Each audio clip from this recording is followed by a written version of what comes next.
ధ్యానులందరికీ ధ్యానాభివందనాలు. నా పేరు శారద. ఈరోజు నేను దివ్యనేత్రము అని లోప్సాంగ్ రాంపా గారి పుస్తకం థర్డ్ ఐ గురించి చదువుతున్నాను. గాలిపటం యొక్క మాస్టరు గాలిపటంను తీసి సర్దిపెట్టడము పర్యవేక్షించిన తర్వాత నన్ను తన గదికి తీసుకువెళ్ళాడు. ఇక్కడ అతని దగ్గర ఉన్న అన్ని రకాల గాలిపటాల నమూనాలు ఉన్నాయి. ఒకటి పొడుగాటి వస్తువులా ఉంది. అది పొడుగ్గా సన్నగా ఉన్న పక్షిలాగా ఉంది. మేము చాలా సంవత్సరాల క్రితము పర్వతం మీద నుండి ఇలాంటి దానిని ప్రయోగించాము. అందులో ఒక మనిషి కూడా ఉన్నాడు. అతడు దాదాపు అందులోనే 20 మైళ్ళు ప్రయాణించి ఒక పర్వతాన్ని ఢీకొట్టాడు. అందువల్ల అలాంటి వాటిని మరలా అప్పటి నుండి ఇప్పటి వరకు ప్రయోగించలేదు. ఇప్పుడు మరలా అలాంటి గాలిపటం ఎదురుపడింది. ఇక్కడ ఒక చెక్క మరియు అక్కడ ఒక కడ్డీ ఉన్నాయి. మేము ఇంతకు ముందే ఒకటి తయారు చేశాము. అది ఉపయోగించి మిగిల్చిన వస్తువులతో ఉన్న నిలవగది. చెక్క పని అంతా పూర్తి చేశాము. నేను ఎవరినైనా ప్రయత్నించండి అని చెప్పలేకపోతున్నాను. నేను కూడా కొంత అధిక బరువు కలిగి ఉన్నాను. అతడు దాదాపు 300 పౌండ్ల బరువు కంటే అధికంగా ఉన్నాడు. ఇది మేము ఊహించినట్టుగానే పూర్తిగా అసంపూర్ణంగా ఉంది. మేము చర్చించుకుంటుండగానే లామా మింగియార్ దోండూపు గారు వచ్చారు. మనము ఈ రోజు రాత్రి ఒక జాతక చక్రంను చేద్దాం లోప్సాంగ్. దీని గురించి నక్షత్రాలు ఏమి చెప్తాయో చూద్దాం. అర్ధరాత్రి డ్రమ్స్ యొక్క శబ్దం గట్టిగా మోగడంతో మేము ప్రార్థన కోసం మేల్కొన్నాము. నేను అక్కడికి వస్తుండగానే పెద్ద వ్యక్తి ఒకరు రహస్యంగా నడుచుకుంటూ వస్తున్నాడు. అది అస్పష్టంగా ఒక పర్వతంలాగా కనిపిస్తూ దూపపు పొగల మేఘాల నుండి బయటకు వస్తున్నట్లుగా ఉంది. అక్కడ గాలిపటం యొక్క మాస్టర్, నీవు అది చేస్తావా అని గొణిగాడు. అవును అంటూ నేను సమాధానం ఇస్తూ, నేను మరునాడు ఎగురవేస్తాను అన్నాడు. మంచిది, అది ఇక్కడే సిద్ధంగా ఉంది అని అతడు గొనిగాడు. ఇక్కడ దేవాలయంలో వెన్న దీపాలు వెలుగుతూ గోడల చుట్టూ పవిత్రమైన చిత్రాలు ఉండగా ఆ మూర్ఖ సన్యాసి గాలిపటంపై నుండి పడి తన జీవితాన్ని అంతము చేసుకోవడము ఆలోచిస్తే చాలా బాధాకరముగా ఉంది. అతడు అంత గర్వం ప్రదర్శించకుండా ఉంటే నేను కూడా గాలిపటం పెట్టెలో నిలబడి కొద్ది వరకు నియంత్రించేవాడిని. ఇక్కడ దేవాలయం లోపల గోడలపై పవిత్రమైన చిత్రాలను చాలా ఆకర్షణీయంగా చిత్రీకరించారు. ప్రతి ఒక్కరూ బుద్ధుడి మాదిరిగా మేమంతా పద్మాసనంలో కూర్చొని ఉన్నాము. మేము కూర్చున్న సీట్లు 10 నుండి 12 ఇంచుల ఎత్తుతో చతురస్రాకారంగా ఉన్నాయి. ఒకరికి ఒకరు ఎదురుగా 2 వరుసలలో కూర్చున్నాము. మొదట సాధారణముగా రోజూ చేసే ప్రార్థనతో మొదలైంది. మంత్రాలను పలికించే నాయకుడు ఒక సంగీత పరికరాన్ని తీసుకొని దానితో పాటుగా తన కంఠస్వరాన్ని ఉపయోగిస్తూ మధురముగా మొదటి దశను పూర్తి చేశాడు. పాట చివరన ప్రతిసారి తన స్వరాన్ని పూర్తిగా చిన్నదిగా చేస్తూ తన ఊపిరితిత్తులలోని గాలి అంతా బయటకు వచ్చే వరకు పాడుతున్నాడు. అతడితో పాటుగా డోలు శబ్దాలు మాత్రమే వినిపిస్తాయి. పలికే విధానంలో మేము అత్యంత జాగ్రత్తగా వ్యవహరించాలి. ఒక లామాసర్ యొక్క క్రమశిక్షణను మేము పలికే విధానమును బట్టి, ఖచ్చితమైన సంగీతాన్ని బట్టి అంచనా వేస్తారు. కావున చాలా స్పష్టంగా పాడవలసి ఉంటుంది. టిబెట్ వారు రాసిన సంగీతాన్ని పాడటము పాశ్చాత్యులకు చాలా కష్టంగా ఉంటుంది. స్వరాన్ని పెంచడము, తగ్గించడంలో మేము కొన్ని గీతల సహాయంతో గుర్తిస్తాము. సరికొత్త రాగాలను కనిపెట్టడంలో ఆసక్తి కలవారు ప్రాథమిక రేఖలకు చిన్న చిన్న రేఖలను జోడిస్తూ ఉంటారు. సాధారణ ప్రార్థన ముగించగానే 10 నిమిషాలు విశ్రాంతి తీసుకొని ఆ రోజు చనిపోయిన సన్యాసి కోసం ప్రార్థించడం మొదలుపెట్టాము. మరి ఒకసారి సమావేశం కావాలని ఆజ్ఞ జారీ చేయడంతో మేమంతా సమావేశం అయ్యాము. బార్దో దోడల్ అనే టిబెటన్లు చనిపోయిన వారి పుస్తకం తీసుకొని మా నాయకుడు తన స్వరంతో ఎలుగెత్తి కంపెల్ లాలా యొక్క ఆత్మను ఉద్దేశించి, ఓ కుంపెల్ లాలా, దారి తెలియక ఇక్కడే తిరుగుతున్నావా? నీవు ఈరోజు ఈ ప్రపంచాన్ని విడిచిపెట్టి వెళ్ళిపోయావు. మా మధ్యనే తిరగక నీవు ఈరోజు మా నుండి వెళ్ళిపోవాలి. ఇక్కడే తిరుగుతున్న కుంపెల్ లాలా ఆత్మ, మేము ఈ ధూపమును వెలిగించి నీకు మార్గదర్శనం చేస్తున్నాము. మా సూచనలను అందుకొని నీ దారిలో నీవు ఈ ప్రదేశాన్ని వదిలి ఉన్నత లోకాలకు వెళ్ళు. మేము దయ్యాలను మంత్రాలతో ఆహ్వానించి వాటికి జ్ఞానాన్ని, మార్గదర్శనాన్ని కల్పిస్తాము. మేము యువకులు గట్టిగా అరుస్తూ ఉండగా వృద్ధులు, సన్యాసులు గొనుగుతూ ప్రతిస్పందిస్తారు. సన్యాసులు, లామాలు విశాలమైన గదిలో వరుసలుగా కూర్చుని పురాతన క్రతువులో మతపరమైన చిహ్నాలను పెద్దగా, చిన్నగా ఉచ్చరిస్తున్నాము. ఓ దారి తెలియక తిరుగుతున్న ఆత్మ, మా దగ్గరికి రా, మేము మార్గదర్శనం చేస్తాము. నీవు మా యొక్క మొహాలను చూడక ధూపములను ఆఘ్రాణించకు. అక్కడే నీవు చనిపోయి ఉన్నావు. రా, నీకు మార్గదర్శనం చేస్తాము. మా యొక్క సంగీత పరికరాలైన డ్రమ్స్, శంఖువులు వాయించేటి తాళాలు నిలిచిపోయాయి. ఒక మానవ పుర్రెను తలక్రిందులుగా చేసి రక్తములాగా ఎర్రటి నీటితో నింపబడింది. ప్రతి సన్యాసి దాని చుట్టూ తిరిగి దానిని తాకుతూ ఉన్నారు. నీ యొక్క రక్తము భూమిపై చెల్లాచెదురుగా పడినది. ఓ దారి తెలియక తిరుగుతున్న సన్యాసి, రా, నీకు స్వేచ్ఛను కల్పిస్తాము. బియ్యపు గింజలను ఎరుపు రంగులో అద్ది తూర్పు, పడమర, ఉత్తరము, దక్షిణానికి చల్లడం జరిగింది. దారి తెలియక తిరుగుతున్న ఆ దెయ్యం ఎక్కడ తిరుగుతుంది? తూర్పు దిశలోనా? లేక ఉత్తర దిశలోనా? పశ్చిమ దిశలోనా? లేక దక్షిణ దిశలోనా? దేవుడి యొక్క ఆహారము భూమి నలువైపులా చల్లబడింది. నీవు దాన్ని తినకూడదు, ఎందుకంటే నీవు చనిపోయావు. రా, ఓ దారి తప్పి తిరుగుతున్న దెయ్యమా, నీకు స్వేచ్ఛను ప్రసాదించి మార్గదర్శనము చేయబడుతుంది. డ్రమ్మును పెద్ద శబ్దం వచ్చే విధముగా మధ్యస్థముగా పూర్తి చిన్నగా మానవ జీవితాన్ని ప్రతిబింబిస్తున్నట్లుగా మ్రోగించడం జరిగింది. మిగతా సంగీత పరికరాలన్నీ కూడా శరీరంలోని భాగాల శబ్దాన్ని ప్రతిబింబిస్తున్నాయి. నరాల నుండి మరియు సిరలు, ధమనుల నుండి నెమ్మదిగా రక్తాన్ని తెస్తున్నట్టు, ఊపిరితిత్తుల నుండి వచ్చే శ్వాస గొనుగుతూ మూగబోయినట్లు, శరీరంలోని ద్రవాలు గడిబడి శబ్దముతో కదులుతున్నట్లు, రకరకాల శబ్దాలు, కీచుమనే ధ్వనులు, ప్రాణము తిరిగి పోసుకుంటున్న కదలికలను సంగీత పరికరాలు ప్రతిబింబిస్తున్నాయి. మానవుడి యొక్క అన్ని శబ్దాలు నిదానముగా కదులుతున్నట్లుగా, బాకా నుండి వెలువడే భయంకర శబ్దంలాగా, హృదయం వేగంగా కొట్టుకుంటున్నట్లుగా, పెద్ద దెబ్బతో శరీరాన్ని కుదిపినట్లుగా, జీవం అంతా మరుగుతున్నట్లు, తనంతకు తాను శరీరాన్ని వదిలినట్లుగా ఉన్నది. ఓ, అక్కడ సన్యాసి వ్రేలాడుతున్న దెయ్యంలాగా ఉన్నాడు. దూరశ్రవణము, దూరదృష్టి కలిగిన మా యొక్క లామాలు నీకు మార్గదర్శనం చేస్తారు. భయపడకు, కానీ నీ మనసును ఖాళీ చేసుకో. మా బోధనలను విను. మేము నీవు విడుదల కావడానికి సహకరిస్తున్నాం. దారి తప్పి తిరుగుతున్న దెయ్యమా, మరణం అన్నది ఎక్కడా లేదు. జీవితానికి అంతమే లేదు. మరణం అన్నది జననమే. నీవు బంధాల నుండి విముక్తుడవై కొత్త జీవితం ప్రారంభించడానికి మేము ఆహ్వానిస్తున్నాము. కొన్ని శతాబ్దాలుగా మా టిబెటన్లు శబ్ద తరంగాల శాస్త్రాన్ని అభివృద్ధి చేశారు.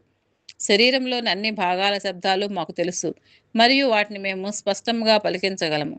వాటిని ఒకసారి వింటే ఎప్పటికీ మరువలేము. మీరు పడుకునేటప్పుడు ఎప్పుడైనా తలను దిండుపై వాల్చారా? మీ హృదయ స్పందన శబ్దంను విన్నారా? మీ యొక్క ఊపిరితిత్తులు చేసే శ్వాస శబ్దాన్ని విన్నారా? స్టేట్ వరాకిల్ లామాసరిలో ఈ శబ్దాన్ని ఉపయోగించి ఒక వ్యక్తిని అపస్మారక స్థితిలోకి పంపి అతడిలోకి ఒక ఆత్మను ప్రవేశపెట్టారు. 1904లో లాసాపై దండెత్తిన బ్రిటిషు సైన్యంలో అతడు అధికారిగా ఉన్న ఒక సైనికుడు ఈ శబ్దాల యొక్క శక్తిని తెలుసుకొని సాక్ష్యమిచ్చాడు. నిజానికి చెప్పాలంటే వరాకిల్ ట్రాన్స్లో ఉన్న వ్యక్తిని ఆకారంలో కూడా పూర్తిగా మార్చినది. ప్రార్థన పూర్తి అవడంతో మేము వెంటనే వెళ్ళి పడుకున్నాము. ఉరిమే ఉత్సాహంతో విభిన్నమైన గాలిలో నాకు వెంటనే నిద్ర పట్టింది. ఉదయం కాగానే గాలిపటం మాస్టరు నాకు ఒక సందేశాన్ని పంపాడు. అతడు ఒక గాలిపటాన్ని తయారు చేస్తున్నందున నేను వెళ్ళి అతనికి సహకరించాలి అని సందేశం యొక్క సారాంశము. నా గైడుతో పాటు అతడు పనిచేస్తున్న ప్రదేశానికి నేను అతడు అప్పటికే పాత సామాన్ల గదిలో గాలిపటాన్ని తయారు చేస్తున్నాడు. గదిలో ఇతర దేశాల నుండి తెచ్చిన కలప గుట్టలుగా పడి ఉంది. గోడలపై రకరకాల గాలిపటాల బొమ్మలు ఉన్నాయి. నేను ఉపయోగించబోయే ప్రత్యేక రకానికి చెందిన గాలిపటం యొక్క నమూనాను పైకప్పుకు వేలాడదీశారు. కైట్ మాస్టర్ తాడును లాగగానే అది క్రిందికి రావడంతో నేను ఆశ్చర్యపోయాను. ఆ గాలిపటానికి గిలకలాంటి ఒక ఆటబొమ్మను అలంకరించారు. కైట్ మాస్టర్ ఆహ్వానంతో నేను దాని లోపలికి ఎక్కాను. గాలిపటం యొక్క పెట్టెలోని అడుగు భాగము చాలా అర్లను కలిగి వాటిపైన నిలబడడానికి, నడుము ఎత్తులో అడ్డముగా ఉన్న ఒక కడ్డీపై కూర్చోవడానికి అనువుగా ఉంది.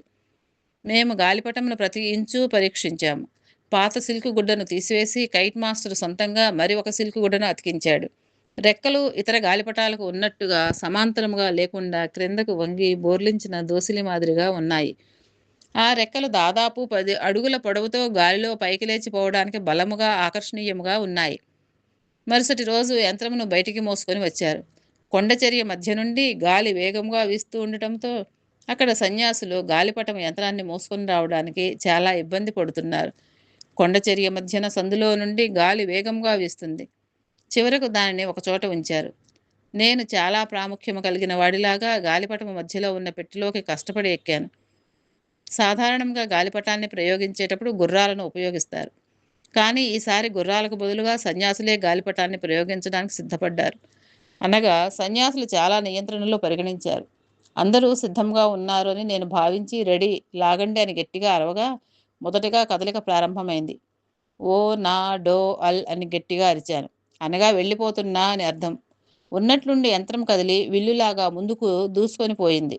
నేను సరిగా వేలాడడం మంచిది, లేనిచో నా ఆత్మ దారి తెలియక ఇక్కడే తిరుగుతూ సన్యాసుల ఆహ్వానం కోసము ఈ రోజు రాత్రికి ఎదురు చూడవలసి వస్తుంది. ఇంకా కొంతకాలం పాటు జీవితాన్ని గడపడానికి నాకు ఈ శరీరమే ఎంతో బాగుంది. క్రింద ఉన్న సన్యాసుల తాడుతో ఆడుకుంటూ నైపుణ్యంతో నియంత్రిస్తుంటే గాలిపటము పైపైకి పోతుంది. నేను ఒక రాయిని తీసుకుని ప్రార్థించి గాలిదేవుడి కోసం విసిరాను. అది క్రింద ఉన్న సన్యాసిపై పడబోయి కొద్ది దూరంలో పడింది. దానితో ఆ రాయికి కట్టిన సిల్క్ గుడ్డను ఆ సన్యాసి దగ్గర నుండి మేము తర్వాత తీసుకుని మరలా ఉపయోగించాము. కింద ఉన్న కైట్ మాస్టర్ అసహనంతో నన్ను ప్రయోగం ప్రారంభించమని సైగల ద్వారా సూచించాడు. అందువల్ల నేను చాలా బాగా చేస్తున్నానని అతడి సైగలను తప్పుగా అర్థం చేసుకున్నాను. ముందుకు కదులుతూ నేను చాలా జాగ్రత్తగా ఉండాలి అని గుర్తు చేసుకున్నాను. ముఖ్యంగా లిఫ్టులోకి మారేటప్పుడు గాలిపటము వైఖరిని గుర్తుంచుకోవాలి. నేను అజాగ్రత్తగా ఉన్నా చాలా విశ్వాసంతో ఉన్నాను. గాలిపటము పెట్టెలో వెనుకకు వెళ్ళగా గాలిపటం ఒక రాయిలాగా పడింది. నా కాలు కొద్దిగా అదుపు తప్పి చేతులతో వేలాడుతున్నాను. దుస్తులు పైకి లేచి తలను కప్పివేయడంతో చాలా కష్టపడి తిరిగి పైకి ఎక్కి యథాస్థానాన్ని చేరుకున్నాను. గాలిపటం తిరిగి పైకి లేచింది. అప్పుడు నా తలను కప్పివేసిన దుస్తులను తొలగించుకొని చుట్టూ చూశాను. ఒకవేళ నా తలపై వెంట్రుకలు కనుక ఉండి ఉంటే క్రింద పడి ఉండేవాడిని నేను. భూమి నుండి దాదాపు 200 అడుగుల ఎత్తున ఉన్నాను. క్రిందకు దిగినప్పుడు 50 అడుగుల దాకా వచ్చి తిరిగి గాలిలోకి ఎగిరాను అని సన్యాసులు చెప్పారు. కొంతసేపు నేను కడ్డీని పట్టుకొని నిట్టూర్చుతూ రొప్పుతూ గాలిలోనే ఉన్నాను. చుట్టూ చూస్తే కొన్ని మైళ్ళ దూరం దాకా అడవులు కనిపిస్తున్నాయి. చాలా దూరంగా ఒకచోట బిందువులు వరుసగా కదులుతున్నట్లు కనిపించింది. ఒక క్షణం పాటు అర్థం కానట్టుగా చూశాను. అప్పుడు నాకు అర్థమైంది. దారి తప్పకుండా వనమూలికలు వెతకడానికి నిర్మానుష్య ప్రాంతాలకు వెళ్ళిన మా బృందంలోని మిగతా సభ్యులు అని నిర్ధారించుకున్నాను. వారు వరుసగా పెద్ద బిందువులు, చిన్న బిందువులు మరియు పొడవైన బిందువులుగా కనిపిస్తున్నారు అని, పెద్దలు, పిల్లలు, జంతువులు అని నేను అనుకున్నాను. చాలా నెమ్మదిగా కదులుతూ ఉండగా నేను వారి యొక్క ప్రగతి కూడా అలాగే ఉందేమో అని సందేహించాను. నేను క్రిందకు దిగగానే మరొక రోజులో ఆ బృందము మాతో కలవబోతుందని చెప్పగా నాకు చాలా ఆనందం కలిగింది. పైనుండి చుట్టూ చూస్తే నీలిరంగులో, బూడిద రంగులో కనిపిస్తున్న పర్వతాలపైన రాళ్ళు, పొలాలలో ఎర్రమట్టి మెరుస్తున్న సరస్సులోని నీరు మైమరిచిపోయేట్టుగా ఉంది. కింద లోయలో బయటి నుండి వచ్చే చల్లటి గాలుల నుండి వెచ్చదనాన్ని పంచుతూ లోయకు ఇరువైపులా పచ్చటి చెట్లు, తీగలు, నీటి మొక్కలు, పాచి అంతా కలిసి ఆకుపచ్చ కార్పెట్ లాగా కనిపిస్తూ నాన్న చెప్పిన విషయం గుర్తుకొచ్చింది. లోయ వెంబడి ప్రవహిస్తున్న ప్రవాహము జోలపాట పాడుతున్నట్లుగా ఉంది. దాని వెంటే వెళుతుండగా నాన్నగారి కార్పెట్పై నీటిని చల్లిన విషయం గుర్తుకొచ్చి కొంత అసహనం కలిగింది. అవును, మా నాన్నది చాలా పెద్ద చెయ్యి. లామాసరి వెనుక ప్రాంతం అంతా పర్వతాలు, ఒకదానిని మించి మరి ఒకటి ఎత్తైన శిఖరాలు సుదూరముగా నింగి నేలకు కలుపుతూ సూర్యోదయంతో పాటు స్థిరముగా నిలిచి ఉన్నాయి. టిబెట్లో ఆకాశం ప్రపంచంలో ఎక్కడా లేనంత స్పష్టంగా, పర్వతాలు అడ్డుకునేంత మేర స్పష్టంగా కనబడుతూ ఉంటుంది. ఆకాశంలో ఎక్కడా పొగమబ్బులు ఉండవు. నాకు కనిపిస్తున్నంత దూరము విశాలమైన ప్రదేశంలో ఏదీ కదలడం లేదు, నా క్రింద ఉన్న సన్యాసులు తప్ప. వారు ఎంతో కష్టపడుతూ వరుసగా ఒక లైనులో మా వైపు వస్తున్నారు. బహుశా వారు కూడా నన్ను చూసి ఉండవచ్చు. కానీ ఇప్పుడు గాలిపటం వెనుకకు కదిలింది. కింద సన్యాసులు అరుస్తూ తాడును కిందకు లాగుతున్నారు. అనంతమైన జాగ్రత్తతో విలువైన యంత్రానికి ఎలాంటి అపాయము కలగకుండా జాగ్రత్త తీసుకున్నారు. క్రిందకు దిగగానే కైటి మాస్టరు ప్రేమతో కూడిన చూపులతో నా వైపు చూశాడు. తన బలమైన చేతులను నా మెడ చుట్టూ చుట్టి గట్టిగా కౌగిలించుకోవడంతో నాలోని ప్రతి ఎముకను పిండినట్లయింది. గత కొన్ని సంవత్సరాలుగా అతడు సిద్ధాంతాలకే పరిమితమైనవాడు. తన ప్రయోగాలకు ఎవరూ ముందుకు రాలేదు. అతడి స్థూలకాయం వల్ల ఎగరడం కష్టం అయినది. నేను మీ ప్రయోగాలకు సిద్ధము అని చెబుతుండగా హా అంటూ ఆశ్చర్యచకితుడయ్యాడు. అతడు వాటిని తయారు చేయడంలోనూ, అలంకరించడంలోనూ, ప్రయోగించడంలోనూ, గమనించడంలోనూ పొందిన ఆనందాన్ని, దానిపై నేను ఎగరడం ద్వారా కూడా అంతకంటే ఎక్కువ ఆనందాన్ని పొందాను. అవును, అవును లోప్సాంగ్, ఇప్పుడు మనం దీనిని అక్కడకు తీసుకువెళితే అక్కడ మరలా కొన్ని చెక్క ముక్కలతో రిపేర్ చేయవచ్చు. అవును, దాన్ని పైకెత్తి మనం దీన్ని లోపలికి తీసుకెళ్ళి ప్రారంభిద్దాం. గాలిపటం 2 ప్రక్కల రాళ్లతో గీసుకుంది. ఎప్పుడు జరిగింది ఇది చెప్పు లోప్సాంగ్ అంటూ ఎదురు చర్చించుకుంటున్నాము. ఎగురవేయడం, మార్చటం, మరికొన్ని మార్పులు చేయటం. దాంట్లోనే ప్రతిక్షణము నేను ఆనందించాను. ఎవ్వరూ ఈ గాలిపటాన్ని అధిరోహించే సాహసం చేయలేదు. కానీ నాకు ఆ అవకాశం దక్కింది. కనీసము దానిపైన కాలు కూడా మోపలేదు. అది అంత ప్రత్యేకమైన గాలిపటం. నేను ఉపయోగించిన ప్రతిసారి దాన్ని కొంత మెరుగుపరచడం, కొంత మార్పులు చేయడం జరిగింది. లోపల నేను పట్టుకొని నిలబడడానికి ఆధారం కూడా ఉంది. మిగతా బృందం రాకతో గాలిపటం ఎగురవేయడానికి 1-2 రోజులు విరామం లభించింది. మేము కొత్తగా వనమూలికల సేకరణకు వచ్చిన వారిని మరియు ప్యాకింగ్ బృందంను పర్యవేక్షించవలసి ఉంటుంది. అంతగా అనుభవం లేని సన్యాసులు 3 రకాల మొక్కలకు సంబంధించిన మూలికలను మాత్రమే సేకరించవలసి ఉంటుంది. మరియు వారిని ఆ మొక్కలు అధికంగా లభించే ప్రాంతాలకు పంపుతారు. ప్రతి బృందము బయలుదేరిన ప్రాంతం నుండి 7 రోజుల పాటు దూరంగా ఉండాలి. 8వ రోజు మొక్కలతో తిరిగి రావాలి. అక్కట వాటిని పరిశుభ్రమైన నేలపై పెద్ద గదిలో ఆరబెడతారు. అలా అనుభవజ్ఞుడైన ఒక లామ వాటన్నిటిని పరీక్షించి అవి సరి అయినవా లేక చీడపట్టినవా పరీక్షించి జాగ్రత్తగా వేరు చేస్తాడు. కొన్ని మొక్కల యొక్క రెమ్మలను తొలగించి ఆరబెట్టారు. మరికొన్ని వేర్లను ఒలిచి నిల్వ చేశారు. ఇంకా కొన్నింటిని లోపలికి తీసుకుని రాగానే రోలర్లతో పిప్పి చేసి రసంను తీశారు. ఈ రసాన్ని డబ్బాలలో పోసి మూసి సీల్ వేశారు. విత్తనాలు, ఆకులు, కాండాలు, రెమ్మలు అన్నింటినీ శుభ్రం చేసి ఎండిన వెంటనే తోలు సంచులలో భద్రపరిచారు. ఏ తోలు సంచులలో ఏ మూలికలు ఉన్నాయో వాటిపైన వ్రాయడం జరిగింది. తోలు సంచిని నీటిలో ముంచి తీసిన తరువాత గట్టిగా పిండి అందులోని నీరు అంతా తొలగిపోయిన తర్వాత ఎండలో ఆరబెడతారు. ఒక్క రోజులోనే తోలు సంచి ఎండిన తర్వాత చెక్కలాగా గట్టిపడుతుంది. సంచి గట్టిగా కావడంతో దానిని తెరవడానికి బలముగా పురితిప్పి భూమికి కొడతారు. టిబెట్లో పొడి వాతావరణంలో ఈ విధముగా నిల్వ చేసిన మూలికలు సంవత్సరాల తరబడి చెడిపోకుండా ఉంటాయి. మొదట కొన్ని రోజుల తర్వాత నా సమయాన్ని 2 భాగాలుగా విభజించి కొంత సమయం మూలికల సేకరణ కోసం, మరికొంత సమయాన్ని గాలిపటాలు ఎగురవేయడానికి కేటాయించాను. కైట్ మాస్టర్ అందరి దగ్గర నుంచి ప్రాభవము కలిగిన వ్యక్తి. నా భవిష్యత్తు గురించి ముందుగానే చెప్పబడిన విషయాల గురించి అతను మాట్లాడుతూ, ఆకాశంలో ఎగిరే యంత్రాల గురించిన జ్ఞానాన్ని తెలుసుకొని ఉండటం అనేది మూలికలను సేకరించడము, వర్గీకరించడంలో గల జ్ఞానము కంటే ముఖ్యము అని అతను చెప్పాడు. వారానికి 3 రోజులు నేను గాలిపటాలతో ఎగిరేవాడిని. మిగతా సమయంలో మూలికలు సేకరించి అన్ని బృందాలతో తిరుగుతూ పాలు పంచుకుంటూ వీలైనంత తక్కువ సమయంలో అన్ని మూలికలను సేకరించడం నేర్చుకునేవాడిని. తరచుగా పైన ఉండి గాలిపటంలో నుండి నాకు పరిచయం ఉన్న ప్రకృతి దృశ్యాలను చూస్తూ మూలికలను సేకరించే వారి యొక్క జడల బర్రెల శాలలను లేక పాకలను చూసేవాడిని. వారి చుట్టూ జడల బర్రెలు గడ్డి మేస్తూ వారం రోజుల పాటు సేకరించిన వనమూలికలను జడల బర్రెలపై వేసుకొని వెళ్ళేవారు. ఈ మొక్కలలో చాలా వాటి గురించి తూర్పు దేశాల వారికి బాగా తెలుసు. కానీ పశ్చిమ దేశాల వారికి వీటి గురించి తెలియకపోవడంతో వీటికి లాటిన్ నామాలు లేక పేర్లు లేవు. వనమూలికల గురించిన జ్ఞానంతో నాకు గొప్ప ఉపయోగం ఉంది. అలాగని గాలిపటాలను ఎగురవేసే జ్ఞానము అవసరం లేదు అని చెప్పలేను. మాకు మరలా ఒక ప్రమాదం ఎదురైంది. నన్ను దగ్గర నుండి గమనిస్తూ ఒక సన్యాసి తాను కూడా గాలిపటంలో ప్రయాణించాలి అనుకున్నాడు. అది ఒక సాధారణమైన గాలిపటం. అతడు కూడా నా మాదిరిగా చేయాలనుకున్నాడు. గాలిపటం గాలిలో పైకి ఎగిరిపోయిన తర్వాత ఎంతో కదలికలు మొదలయ్యాయి. యంత్రాన్ని నియంత్రించడానికి ప్రయత్నించిన ఆ సన్యాసి క్రిందకి పడబోతున్నట్లు మేము చేశాము. ఒకసారి ప్రత్యేకించి నియంత్రణ లేకుండా ముందుకు కదలడంతో గాలిపటం క్రిందకు కుంగి నెమ్మదిగా పక్కలకు జారింది.